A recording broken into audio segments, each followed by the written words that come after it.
It's been a long time planning, a long time coming that we become parents. If I'm being truthful, I actually didn't imagine I'd become a dad at any stage in my life, whereas my partner did. And so it took a few years for us to think through what that would look like for us. And here we are, we're in the US, and we're now so proud to be daddy. I'm daddy, and my partner is papa, as a French speaker, of our wonderful little boy who's now 6 weeks old. The experience of becoming intended parents, particularly as a same-sex couple through surrogacy, is quite an involved process, and it's an education. It's a huge personal journey which involves some ups, a few downs, but in the end it's extremely fulfilling. We began with meeting the director of the surrogacy agency we chose. From there, everything in our lives has never been the same again, because you enter this whole new world of conversations about going to clinics, genetic screening. Do you want a boy? Do you want a girl?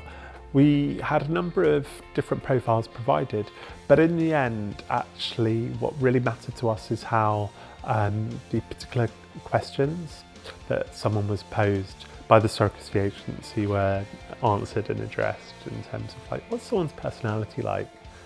What's their sense of humour? How are we clicking with them on a personal level? Would we see them as, who knows, but friends one day? But we wanted to feel that we had that possible connection with the surrogate. So in terms of Janice, I don't know, it was the little things really. She talked about how her sense of humour was like enjoying The Office, USA, the comedy, the sitcom The Office, and so do we love that. She was talking about, that she really wanted to help a same-sex couple who couldn't have a child by themselves. She seems really driven. She had like a mission. She seemed like an incredibly modest and humble, but very family-oriented and authentic person as well.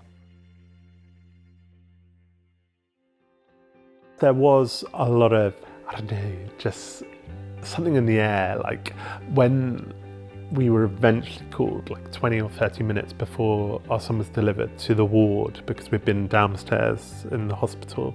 I can only liken it, that moment of the 30 minutes before our son was born, to the feeling I would have when I was a kid on Christmas Eve, where there's a slight electricity to the air and you feel something's about to happen. I felt like I've never felt before, a kind of a strange anticipation. I was sort of excited but extremely nervous as well. And we heard within seconds his lungs were working quite well, but delivery day was very special. I guess I'll always remember our son's full head of hair as he was born. It was just like, of course you see the hair at first, but you're just looking at him and you're like, how does he have that much hair? It just becomes extraordinary how you go from not being a parent to a parent so quickly, and that transition, it becomes so normal so quick.